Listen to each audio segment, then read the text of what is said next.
हरे कृष्णा। श्रीमद् भागवतम गोपी गीत श्लोक नंबर 19।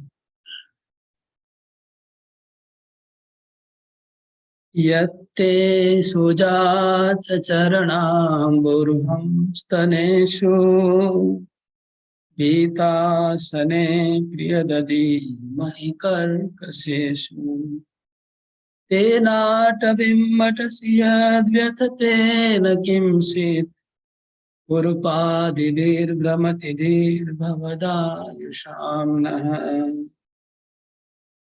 यत्ते सुजातचरणाम्बुरुहं स्तनेषु गीतासने प्रियदधि मयि कर्कशेषु तेनाटविमटति अटति यद् व्यथतेन किंस्वित् कुरुपादिभिर्भ्रमति धीर्भवदायुषां नः। यत्ते सुजातचरणाम्बुरुहं स्तनेषु पीतासने प्रियदधि महि कर्कशेषु तेनाटविम् अटति यद्व्यथतेन किंस्वित् कुरुपादिभिर्भ्रमति धीर्भवदायुषां नः।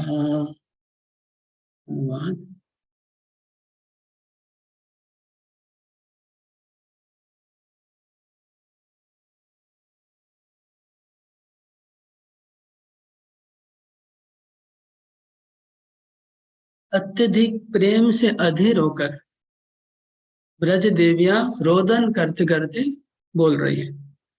अत्यधिक प्रेम से अधीर हो गई गोपियां, प्रेम से अधीर हो गई। अधीर होकर के रोदन करने लगी, रोने लगी। रोते रोते कहने लगी, हे प्रिय, तुम्हारे अत्यंत सुकोमल चरण, जिनको हम लोग अपने वक्षस्थल पे रखने के समय भी हमको डर लगता है कि कहीं तुमको कष्ट नहीं हो जाए, ऐसे तो चरण कमल तो तुम लेकर के इधर उधर वन में इधर उधर भटक रहे हो। तुम इधर उधर ऐसे कोमल चरणों से इधर उधर भटक रहे हो।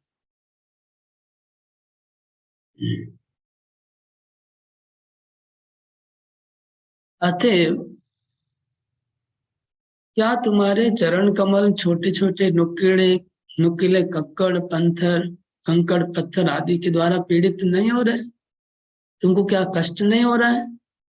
अवश्य तुमको कष्ट होता होगा, किंतु तुम ही हमारे जीवन स्वरूप हो, इसलिए तुम्हारी चिंता से हमारा मन भ्रमित हो रहा है, मोह दशा को प्राप्त हो रहा है।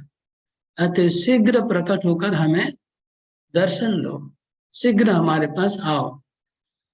तो यहाँ पर बहुत प्रेम भरा हुआ है।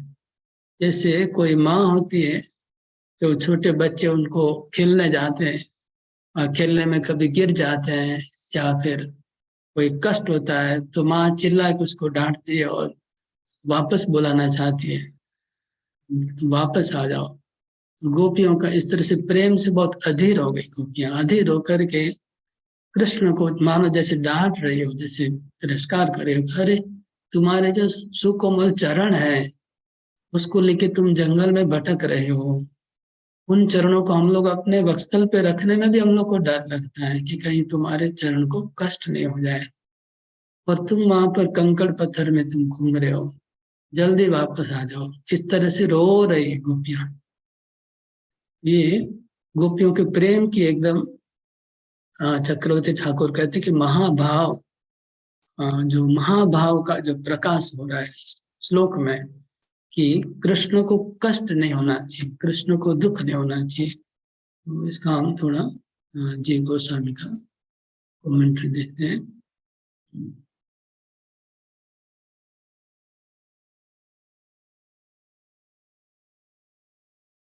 तो जी गोस्वामी कह रहे हैं पिछले श्लोक में, हृदय रोजा मतलब हृदय के रोग, हमारा हृदय रोग को तुम औषधि दो, ऐसा प्रार्थना किया था। और निशोधनम, तो कौन सी दवा, कौन सा रोग है, कौन सी दवा है, ये पूछ रहे हैं कृष्ण। तो गोपियां बोल रही है, रो रही है, रो के बोलने लगी। मतलब अभी गोपती को रोना आ गया, मतलब पहले भी रोना आ रहा था, लेकिन अभी पूरा एकदम रोक नहीं पाई गोपियां, बहुत जोर से रो रो के बोलने लगी। तो कह रहे हैं कि तुम्हारे चरण कैसे हैं, अम्बुरुहा, अम्बुरुहा मतलब यत्ते सुजात चरणाम्बुरु हम स्तनेशु, चरण अम्बुर, अम्बुरुहा मतलब कमल का फूल। लेकिन कैसा कमल फूल, कमल के फूल से भी तुम्हारा आ, चरण कोमल है।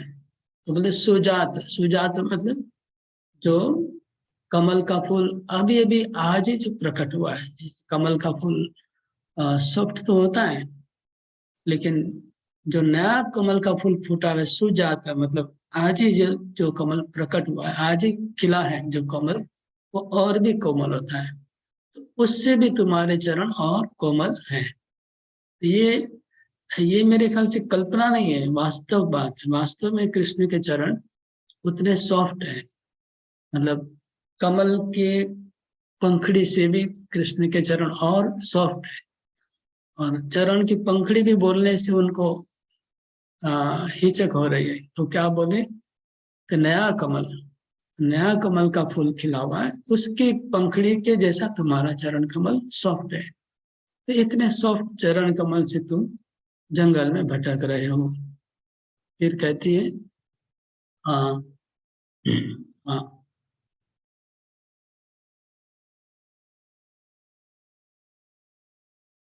passenger train, क्या हुआ?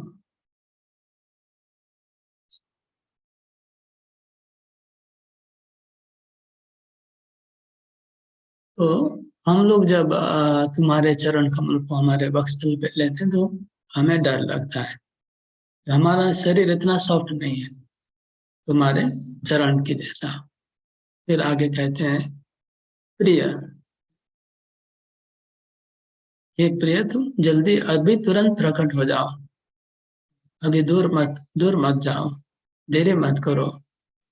अनिष्ट आशंकया तत्रैव वर्धित स्नेह अतिशयत्वात्, बोले कि उनको कृष्ण की अनिष्ट आशंका हुई। जैसे हमने उस दिन कहा था कि जिसको आप ज्यादा प्रेम करते हैं, वो व्यक्ति अगर दूर रहता है तो अनिष्ट आशंका होती है कि उसको कुछ हो जाएगा।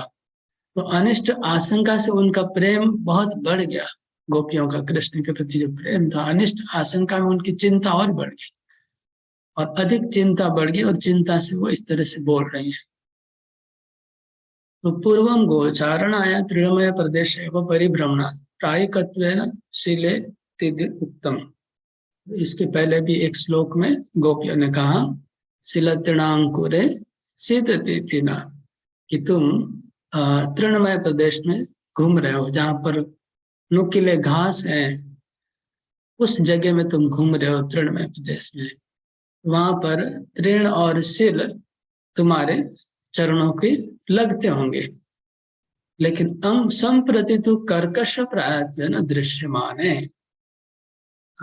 पुलिनो परि पुलिनो परित परितनया यमुना तटे, पुलिनो परित परितन यमुना तटे भ्रमणा। तो पहले तो गोपियां घास देख के बोली कि घास लगते होंगे तुम्हारे चरणों में, लेकिन अभी गोपियों ने देखा कि यमुना के तट पे जो बालू के छोटे छोटे कण होते हैं, वो उनको नजर में आया, और उनको लगा कि अभी कृष्ण यमुना के तट पे बालू के कण के ऊपर घूम रहे होंगे। तो बालू के जो छोटे छोटे कण होते हैं, कंकड़ जैसे, हाँ, उसको कुरपा आदि भी लिखा है। कुरपा, कुरपा मतलब स्टोन चिप्स जैसे होता है, ऐसा छोटे छोटे पत्थर, उससे भी छोटे। तो कुरपा आदि भी तुम्हारे चरणों में वो छोटे छोटे कंकड़ लग रहे होंगे, ऐसा गोपियों को चिंता हो रही है। कुरपा आदि भी ब्रह्मति, हाँ, यद्यपि तदानीं वृन्दादेव्यादि प्रयत्नेन वृन्दावनस्य स्वभावेन तेषामपि तत्र आशंका नास्ति। तो जीव गोस्वामी लिख रहे हैं कि वृंदा देवी, जो वृंदा देवी है वो वृंदावनेश्वरी है। वृंदा देवी वृंदावन की अधीश्वरी है। तो वृंदावन को वृंदा देवी अपने हाथों से सजाती है। वृंदावन की जो अधिष्ठात्री देवी है वो वृंदा देवी है। वो कृष्ण की बड़ी भक्त है। वो वृंदावन को सजाती है। इसलिए वहां पर वृंदावन में ऐसे कंकड़ होने की आवश्यक संभावना नहीं है, क्योंकि उनको वृंदा देवी को पता है कि कृष्ण गाय चराने जाएंगे तो उनको पांव में कंकड़ लगेगा। इसलिए पूरा जंगल को साफ किया हुआ है। पूरे जंगल में कहीं पर कंकड़ वृंदा देवी रहने नहीं देती है और कांटे भी नहीं रहने देती है। सब सफाई करवा लेती है। पूरे जंगल से कांटे कंकड़ सफाई हो जाती है, ताकि कृष्ण जहां जहां जाएंगे उनको कहीं पांव में लगना नहीं चाहिए। ये वृंदा देवी ख्याल करती है, लेकिन प्रेम से उनको अनिष्ट आशंका हो रही है। प्रेम की वजह से अनिष्ट आशंका ने बंधु हृदयानि भवंती, किंतु कृष्ण के प्रति इतना प्रेम है इसलिए उनको शंका हो रही है कि कहीं कृष्ण के पांव में कांटे कंकड़ नहीं लग जाए। ये शंका इसलिए हो रही है। फिर आगे कहते हैं भवदायुषाम इति, भवदायुषाम, भवदायुषाम जो शब्द आया अंत में, आयुष मतलब हमारा जीवन, आयु, भवद मतलब आपका, हमारा जीवन आपका है। इति एव उपक्रांतम त्वयि धृताशव। तो पहले श्लोक में त्वयि धृताशव शब्द आया था और अंतिम श्लोक में भवद आयुषा, दोनों का अर्थ है कि पहले श्लोक में था त्रयी त्वयि धृता शवा, हमने अपने जीवन और प्राण तुम्हारे चरणों में अर्पित किए हुए हैं। और भवद आयुषा का भी अर्थ है वो त्वयि और भवद का एक ही अर्थ है, और आयुषा और आशवा का एक ही अर्थ है।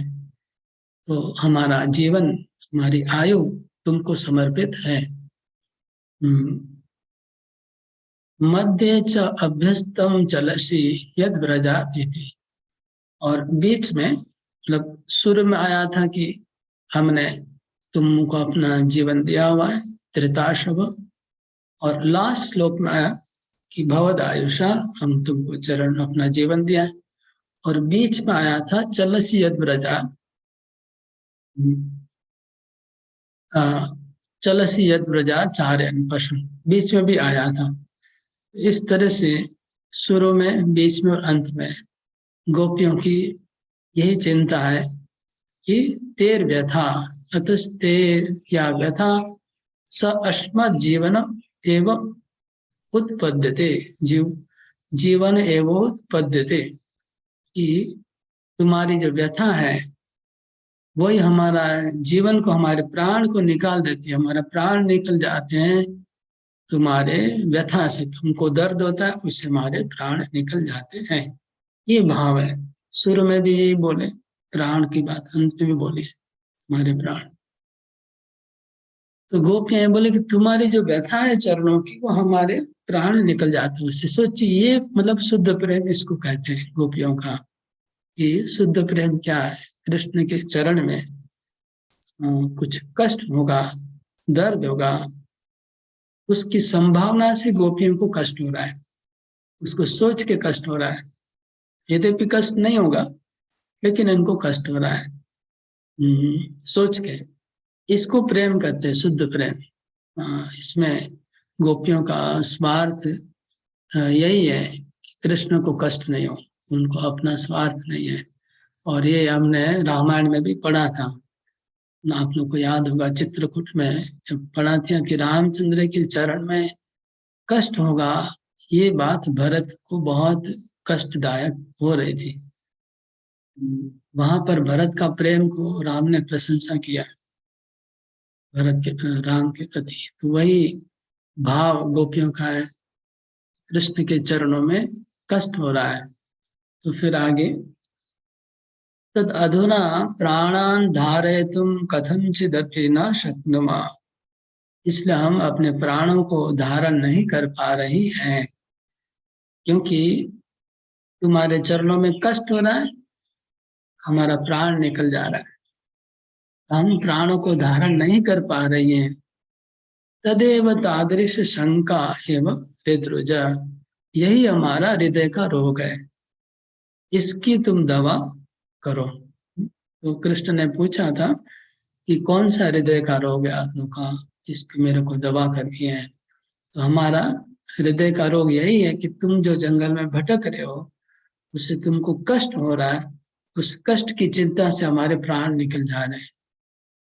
इसलिए तुम प्रकट हो जाओ, आकर के तुम यहाँ पर प्रकट हो जाओ, और हम तुमको सुख प्रदान करेंगे, तुम्हारे चरणों की सेवा करेंगे, और तुमको हम सुख प्रदान करेंगे, तुमको आराम प्रदान करेंगे, तभी हमारा मन में शांति होगा। ये भाव है। तो तन्निषुदनम च स्वयमेव परम प्रियतमा अंगे सलालन सुख निवासनमेव इति द्रुतमेव समागच्छते इति भाव। तो तुम जल्दी से जल्दी आओ, और तुम्हारे चरणों का हम लोग लालन करेंगे, सेवा करेंगे, पाद सम्मान करेंगे, उससे हमारे मन की पीड़ा दूर होगी। जैसे वात्सल्य रस में क्या होता है कि बच्चे को माँ जल्दी से जल्दी उठाएगी गोद में, उसको दूध पिलाएगी, तभी उसको मन में शांति होगी। गोपियां करे तुम कहीं पर भी हो, जल्दी से आओ, हम तुम्हारे चरणों की सेवा करेंगे, तभी हमको शांति होगा। ये था। फिर आगे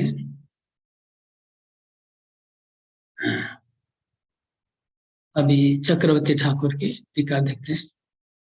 चक्रवर्ती ठाकुर ने इस श्लोक की बहुत बड़ी और बहुत सुंदर टीका की है, मतलब पूरे गोपी गीत का इसमें समझ लीजिए सार आ जाएगा टीका के अंदर।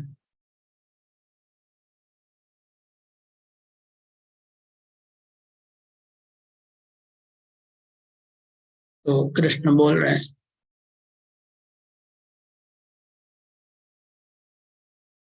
कृष्ण बोल रहे हैं गोपियों को, भो ननु भो रसिका, कृष्ण बोलते हैं गोपियां आप तो बहुत रसिक हैं, यत प्रार्थद तन्मे चरण कलम संप्रति वन भ्रमणे निमज्जतो।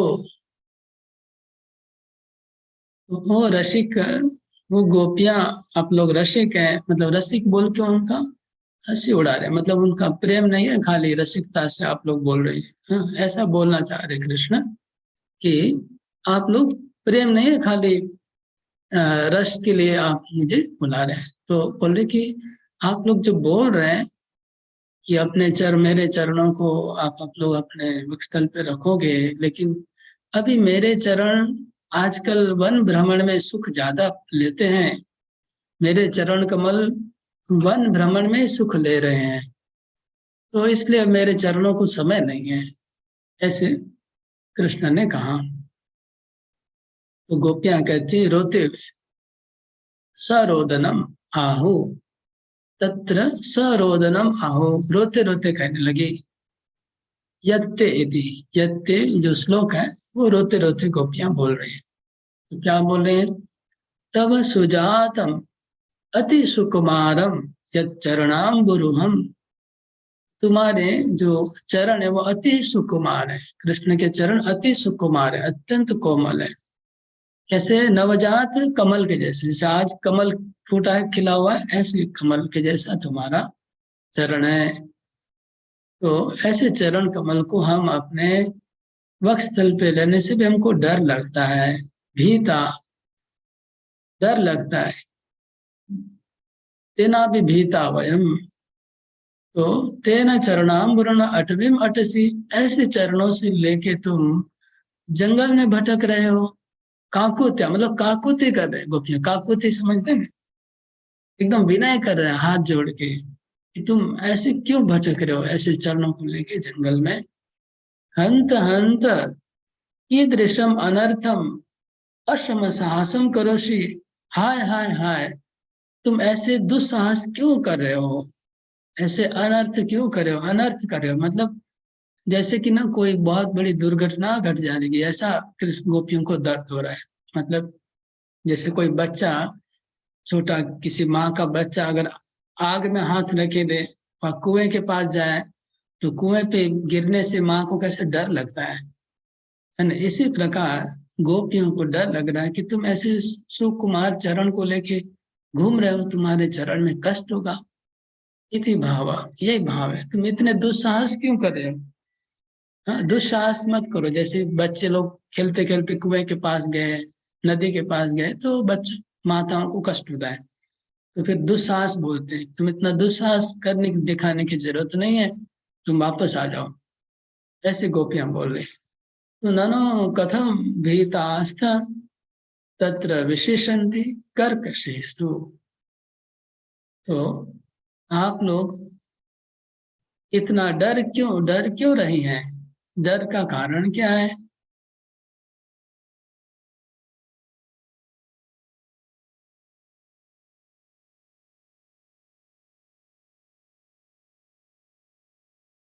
तो हम लोग तुम्हारे चरणों को अपने वत्सल पे रखने से हम लोग को डर लगता है, इस बात का डर है। तो फिर क्यों रखती हो? तुमको सुख देने के लिए। तो फिर डरने की बात क्यों करती हो? लेकिन फिर भी हमको, उस समय भी हमको डर लगता है कि कहीं तुमको कष्ट नहीं हो, हमारा शरीर से तुम्हारे चरणों में कहीं चोट नहीं लगे, वो हमको उस प्रकार का कष्ट होता है। ऐसे गोपियां बोल रही है। तो यहाँ पर चक्रवर्ती ठाकुर बोलते कि ये जो है, भगवान को सुख देने के समय भी, भगवान को हम सुख दे रहे हैं अपने शरीर से, इंद्रियों से, किसी भी, जैसे भी कीर्तन के जैसे भी सुख दे रहे हैं, सुख देने के समय भी उनको कष्ट हो रहा है, कष्ट होगा, इस बात की चिंता करना, ये महाभाव का लक्षणम इदम। तो त्वत्सख्ये अर्पित, त्वत्सख्येपि आर्ति संख्या खिन्नत्वम इति महाभाव लक्षणम इदम। ये महाभाव का लक्षण है। महाभाव का लक्षण क्या है? जो गोपियों में, राधा रानी में जो भाव है कृष्ण के प्रति, वो है त्वत्सख्ये अपि आर्ति संख्या खिन्नत्वम। सखी सखी भाव में भी उनको कष्ट नहीं हो जाए, उस शंका से मन में जो खिन्नत्व है, दुख है, वो महाभाव का लक्षण है। तेन तत्संयोगे अस्माकम दुखम विधात्र लाटे लिखितम एवेति ध्वनि।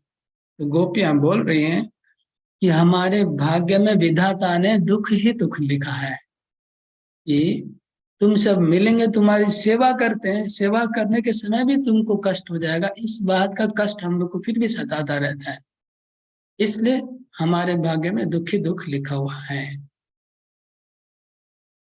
ये था एक पॉइंट, महाभाव का एक लक्षण बताया। फिर आगे,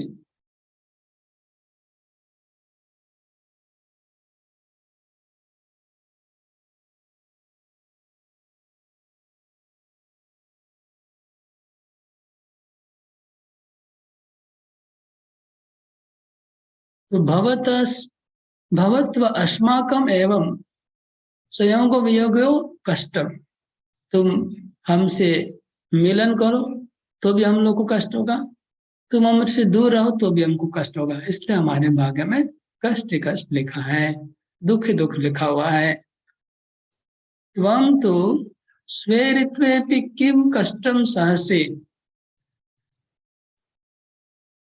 यत् तेना अटवीम अटसी किम चरणाम्बुरुहम एतद अटन व्यटन योग्यम इति उपालंबो व्यंजित। तो गोपी बोल रही है कि तुम स्वेरित मतलब स्वेच्छाचारी, हाँ, स्वेच्छाचारी, तुम स्वेच्छाचारी होकर के त्वं तो स्वेरित्वे कष्टम सहसे, तुम अपने स्वतंत्रता से, स्वेच्छाचारी से घूम रहे हो वन में, और घूम रहे हो तो क्या हो रहा है? जो दुस्साहस कर रहे हो, कष्टम सस, तुम कष्ट सहन कर रहे हो, तुम तो कष्ट सहन कर रहे हो अपनी इच्छा से, तुम तो अपनी इच्छा से ही कष्ट सहन कर रहे हो। और इसलिए इन चरणों से तुम जंगल में भटक रहे हो। बोलो सही बात है कि नहीं? किम स्वित मतलब क्या तुमको कष्ट नहीं हो रहा है? कहो तुम जंगल में भटक रहे हो, इसमें क्या तुमको कष्ट नहीं हो रहा? गोपियां ऐसे प्रश्न पूछ रही है। ननो यदा यन में मनस्य आयाति तदा तदहम करोमि, अत्र भवती नाम किम। कृष्ण बोल रहे हैं कि देखिए, जब मेरे मन में जो चीज आती है तब मैं वही करता हूँ, क्योंकि मैं स्वतंत्र हूँ। इसमें आप लोग का क्या है? ऐसे कृष्ण मानो पूछते हैं गोपियों को कि जब मेरे मन में जो आता है मैं करूंगा, इसमें आप लोग को क्या है? तत आओ, तब गोपियां कहते हैं तत्चरण न व्यथते किम स्मित, क्या तुम्हारे चरण में तुमको कष्ट नहीं हो रहा है? तो व्यथते थे वह, कष्ट हो ही रहा है, तुमको कष्ट हो ही रहा है, हमको पता है। किंतु त्वम एव अस्मासु स्वांगेषु निर्दय एव, लेकिन तुम जिस प्रकार से हमारे प्रति निर्दय हो, इसी प्रकार तुम अपने शरीर के प्रति भी निर्दय हो रहे हो। तुम अपने शरीर के, अपने अंगों के प्रति भी तुम निर्दय हो जा रहे हो। हमारे प्रति जैसे तुम कठोर हो, उसी प्रकार तुम अपने शरीर के प्रति भी तुम कठोर बन रहे हो, निर्दय हो जा रहे हो। ऐसे गोपियां कहती हैं। तो कहते किम वा एता मद दुखेना अति दुखिन्यो भवन्ति, तस्माद एता दुखयितुम प्रवृत्तेन मया स्वदुखम अपि कर्तव्यम सोढ़व्यम इति आसेन ताम व्यथाम अपि सहसे। बहुत बहुत बड़ी बात है कि बोल रहे हैं कि चकोरी ठाकुर कितना डीप में जा रहे हैं। बोले कि नहीं तो शायद शायद तुम ऐसे सोच रहे होगे, कृष्ण को बोले तुम ऐसे सोच रहे होंगे कि आ, मैं अगर दुख उठाऊंगा, मत दुखे ना, अगर मेरे को दुख होगा तो ये गोपियों को भी दुख होगा, क्योंकि मेरे चरण में दुख उनको भी दुख होगा। इसलिए इन गोपियों को दुख देने के लिए मेरे को थोड़ा दुख उठाना होगा, मैं थोड़ा सहन करूंगा। क्या तुम इस आशा से तुम अपने आप को कष्ट दे रहे हो? सोचिए ऐसा कितना विचार कहाँ जा रहा है, कितना डीप थॉट जा रहा है।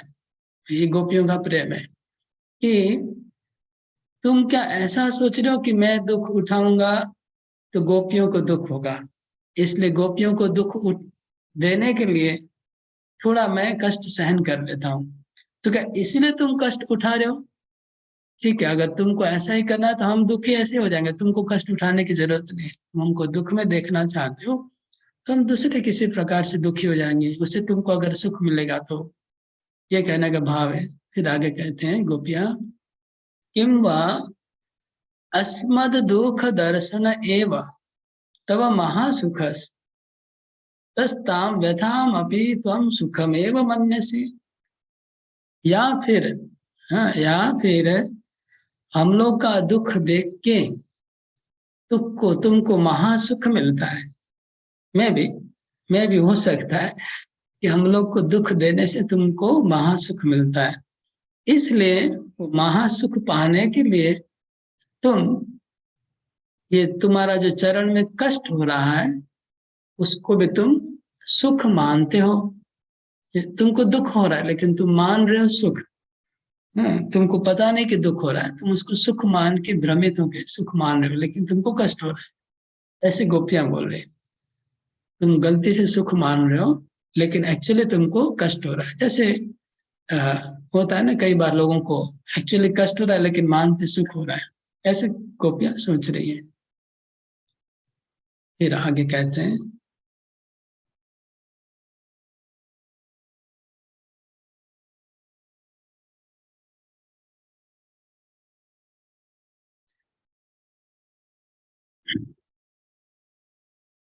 फिर कहते हैं कि अच्छा, क्या ऐसा बात है कि किम वा त्वच्चरण स्पर्श महात्म्या कुरपादयोपि कोमला एव भवन्ति।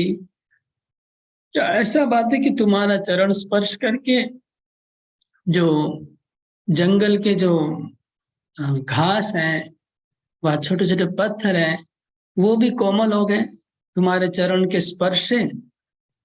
उनके संग संग दोष से वो भी कोमल हो गए हैं, पत्थर वत्थर भी। ऐसा बात है क्या? ऐसी गोपियां कल्पना करे, सोच रही है।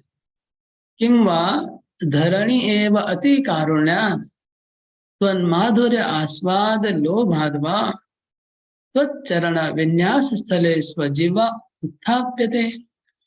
क्या ऐसी बात है कि धरणी देवी, कि धरणी मंडनम फैलाया था, कि धरणी देवी धरती माता तुम्हारे चरणों का माधुर्य आस्वादन करने के लिए धरती माता ने जहां जहां तुम पांव रखते हो वहां पर अपनी जीभ रख देती होगी, शायद धरती देवी, धरती माता अपनी जीभ रख देती होगी, उसके ऊपर ही तुम्हारे पांव पड़ते होंगे। देखिए कैसी कल्पना करे गोपियां कि भगवान के चरण शायद अपनी जीभ के ऊपर रखना चाहती होगी धरणी माता, ताकि भगवान के चरणों का आस्वादन ले सके। किम वा त्वम अस्मत्तोपि प्रेम सिंधु दैववशात् अस्मद् विरह संतप्तो भ्रमन् उन्मद्दशां प्राप्त स्वचरण व्यथापि नानुसंदत् से।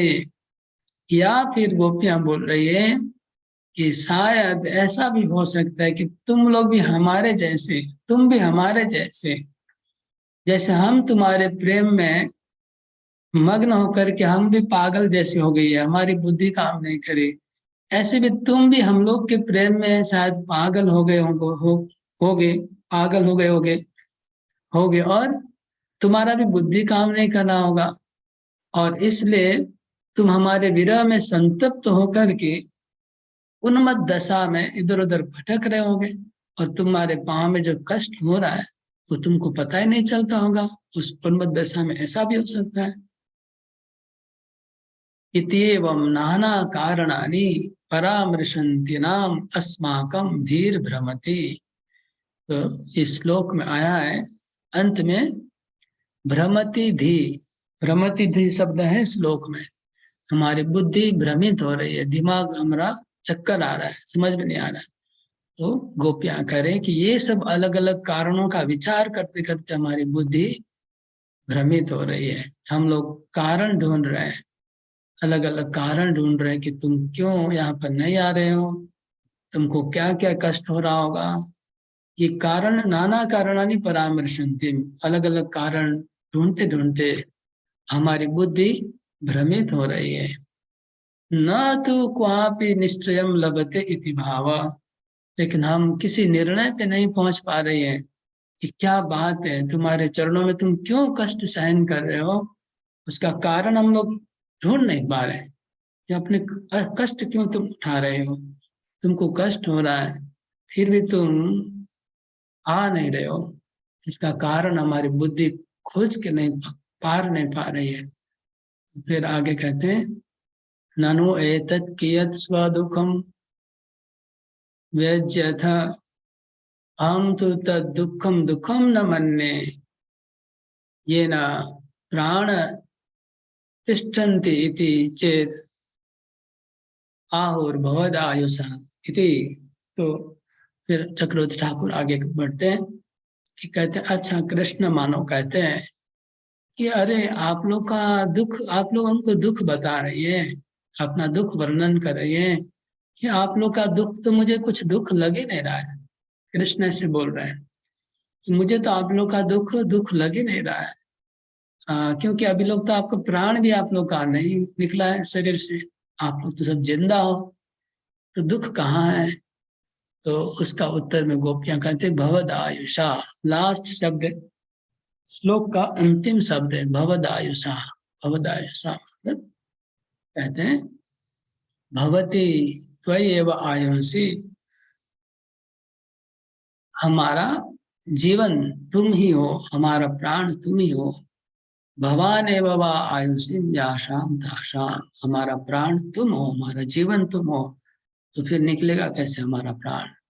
कल्याणवती त्वयि स्थिते वेतावद्भिरपि कष्टेर अस्मद आयुषाम न नाश इत्यर्थ। क्योंकि कल्याणवती त्वयि स्थित है, क्योंकि तुम जिंदा हो, तुम प्रकट हो, इसलिए हम लोग को इतना भी कष्ट हो जाए फिर भी हमारे प्राण नहीं निकले, क्योंकि तुम हमारे प्राण, तुम हमारे जीवन हो। तुम स्वस्थ रहोगे तो हम लोग का प्राण नहीं निकलेगा। ऐसे गोपियां बोल रही है।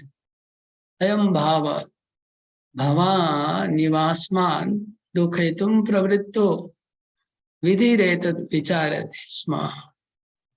भवान एव अस्मान दुखितुम प्रवृत्ति। अच्छा, लगता है कि तुम्हारे जैसी भवान एव, तुम्हारे जैसे विधाता हम लोग को लगता है दुख देने में लगा हुआ है। विधाता कोई लग रहा है हमको दुख देने की इच्छा हो रही है, ऐसा हम लोग सोच रहे हैं। यदि आसाम आयंसी संप्रति अस्य स्थापयम ततो मद्दते,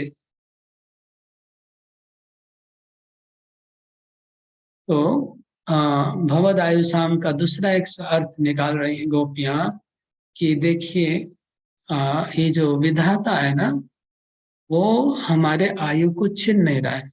क्यों नहीं छीन रहा है? वो सोच रहा है कि अगर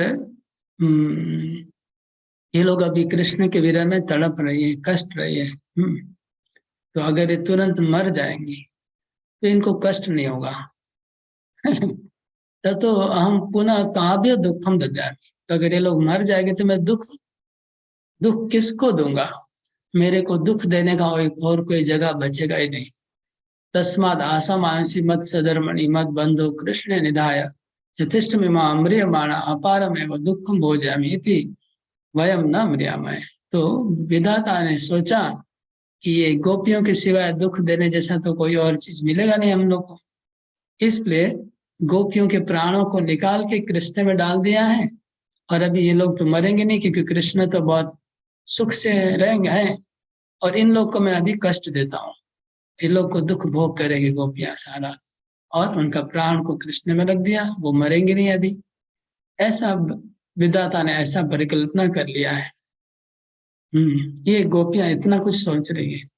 यद्वा एवं धीरेव तद अनिश्चयाद भ्रमति, तो इस प्रकार के विचार हमारे मन में आ रहे हैं, इसलिए लिखा है धी भ्रमति, हमारा बुद्धि भ्रमण कर रहा है। तो प्राणा तो अस्माकम निश्चयन विहार निर्गच्छन्ति एवेति तम संप्रति पश्य इति भाव। अब लास्ट में गोपियां बोले कि देखिए, लेकिन हमारे प्राण तो अभी हमारे शरीर से निकलने वाले ही है, तुम खाली देखो। प्राणास्तम अस्माकम निश्चय न देहा निर्गच्छ, हमारे देह से प्राण तो निकले जाएंगे, तुम अभी देखो। ननो आयुषी स्थिति कथम नाश तत्राहु। तो कृष्ण बोलते कि अगर तुम्हारे आयु में लिखा है जिंदा रहना, तो तुम लोग मरोगे कैसे?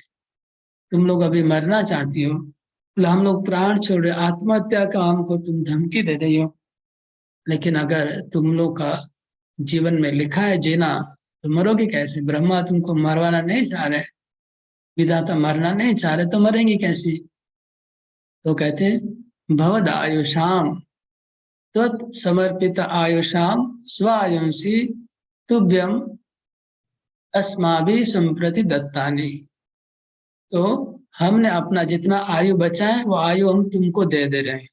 हमने हमारा आयु तुमको दान दे दिया, तुम हमारी आयु लेकर के चिरकाल तक ब्रज में खेलते रहो, और हम लोग अपना शरीर छोड़ दे रही हैं। हरे कृष्ण। ये इतना सुंदर अद्भुत आश्चर्यमय कमेंट्री आज हम लोग को चक्रवर्ती ठाकुर का मिला। हमने सोचा नहीं था कि लास्ट श्लोक में तो गोपियों का भाव कितना ऊंचा है, आप देख सकते हैं। ये गोपियां कृष्ण को कितना प्रेम करती है। हरे कृष्ण कृष्ण कृष्ण हरे हरे, हरे राम राम राम हरे हरे।